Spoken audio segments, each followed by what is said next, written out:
Mumbai Jaipur express में हुए firing मामले में आरोपी चेतन चौधरी की पत्नी प्रियंका ने अपनी चुप्पी तोड़ी। ऐसी में कुछ सवाल है, जानने के लिए सुने समाचार। चेतन की पत्नी का बड़ा खुलासा, आधी सैलरी राम मंदिर को दान देने का किया था ऐलान।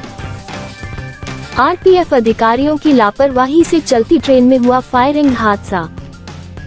मुंबई जयपुर एक्सप्रेस ट्रेन में हुए फायरिंग मामले में आरोपी चेतन सिंह चौधरी की पत्नी प्रियंका ने अपनी चुप्पी तोड़ी। प्रियंका ने बताया कि फायरिंग की वारदात से पहले उसकी दिमागी हालत ठीक नहीं था।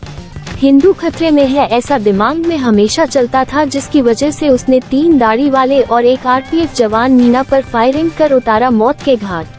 चेतन के दिमाग में काल्पनिक बातें चलती रहती थी। उन दिनों उसके दिमाग में चल रहा था कि हिंदू खतरे में है, इसी कारण से ही चेतन ने उन लोगों पर फायरिंग किया। प्रियंका ने ये भी जिक्र किया कि वो अपने सैलरी की आधी कमाई राम मंदिर के निर्माण में दान करना चाहता है, इसलिए उसके अकाउंट को डिफ्रीज किया जाए। इसके साथ ही प्रियंका ने आरपीएफ अधिकारियों पर आरोप लगाया कि उनकी लापरवाहियों के कारण ये घटना घटी। हम लोगों ने 2 साल पहले ही अधिकारियों को बता दिए थे, उसके दिमाग में क्लॉट बना हुआ है, उसकी दिमागी हालत ठीक नहीं है, ऐसे में उसे हथियार नहीं देना चाहिए था।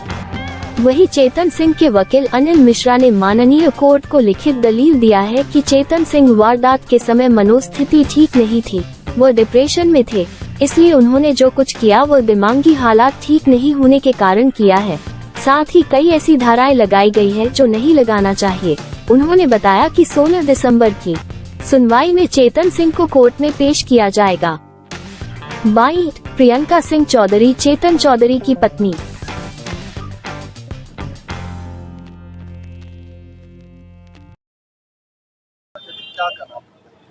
मेरे को यही कहना है कि जो सांप्रदायिक चीज़ों को लेके जो ये धाराएं लगाई गई हैं ये गलत है। और जो मैंने अभी आपको बताया है कि योगी और मोदी जी को लेके वो नारा जो भी लगाया है उसको गलत वे में नहीं लिया जाए।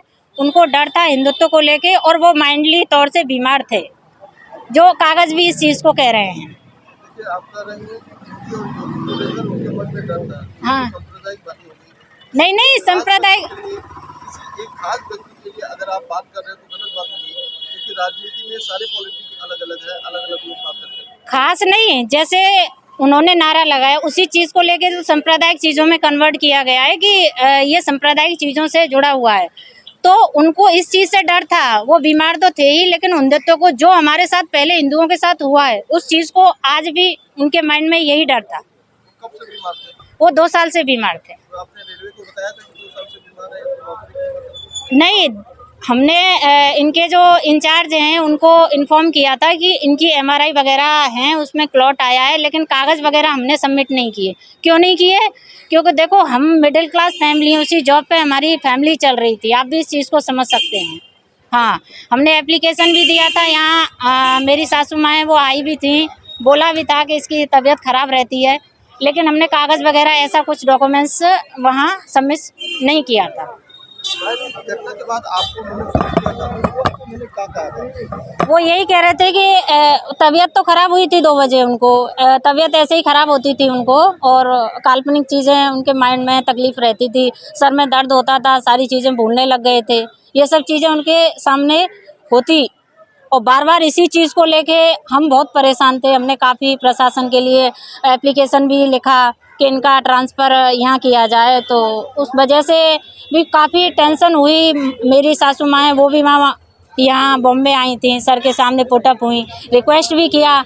ये सर के सामने गए तो भूल गए कि सैल्यूट वगैरह भी करना है, क्योंकि बंदा माइंडली तौर से बीमार था, परेशान था, तो उस चीज़ को लेकर उन्होंने दाढ़ी वाले को मारा और बाकी अधिकारी को भी मारा। क्या उनके मन में खुलासे किए कि क्या कुछ हुआ था उस वक्त, कैसी उनकी स्थिति थी, आप क्या कहेंगे?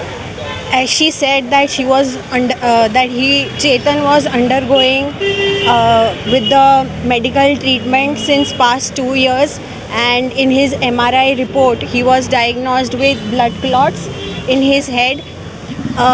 Despite of that, he was this thing was reported to the department, and despite of that they did not consider these factors.